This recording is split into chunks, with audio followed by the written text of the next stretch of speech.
आदरणीय मंगलप्रभात लोढाजी आणि सर्व सहकारी शरद चिंतनकरजी, अतुलजी,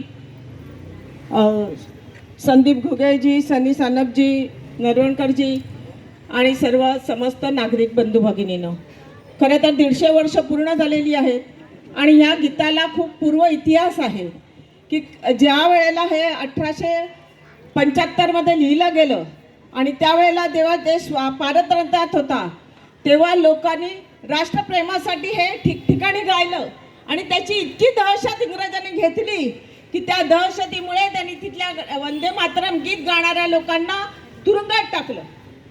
आणि तरी सुद्धा म्हणजे शिरीष कुमार सारख्या 6वीतल्या मुलांनी हे वंदे मातरम गीत बोलायला सुरुवात केली देशाच्या स्वातंत्र्यासाठी आणि त्याला अनेक छोटी छोटी मुलं याचा एक कारवा केला आणि त्याची दहशत म्हणून आपल्या इंग्रजांनी त्याला गोळ्या घालून ठार मारलं.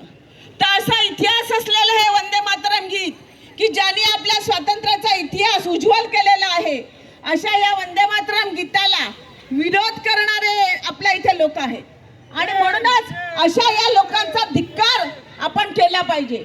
आणि याकरता हे 150 वर्ष पूर्ण झाल्यानंतर आज आपण ठिकठिकाणी या वंदे मातरम गीताचे, सामूहिक गीताचे आपण कार्यक्रम करत आहोत आणि आपल्या सगळ्या शाळा बिळांमध्ये सुद्धा हे अनेक कार्यक्रम होत आहेत.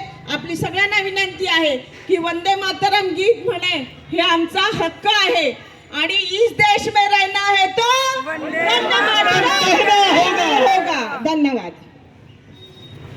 जिनके विचार से ये कार्यक्रम हो रहा है, जिनकी वजह से ये कार्यक्रम हो रहा है, हमारे महाराष्ट्र के कैबिनेट मंत्री मंगल प्रभात लोढ़ा जी से मैं विनंती करता हूं, कृपया हमें संबोधित करें.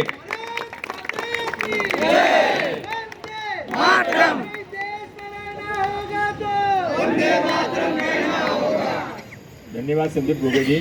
सम्मानित मंच, समय की मर्यादा है और पुलिस का भी बहुत ज़्यादा पहरा है. इतना पहरा यदि इस बात के लिए लगाया होता कि बम्बई में कोई बम विस्फोट नहीं कर सके तो शायद ये नौबत नहीं आती थी. भारत माता की. बम विस्फोट तो हो गया, बम विस्फोट के आरोपी भी पकड़े गए और उसमें से ये एक याकूब मेमन को फांसी की सजा हुई.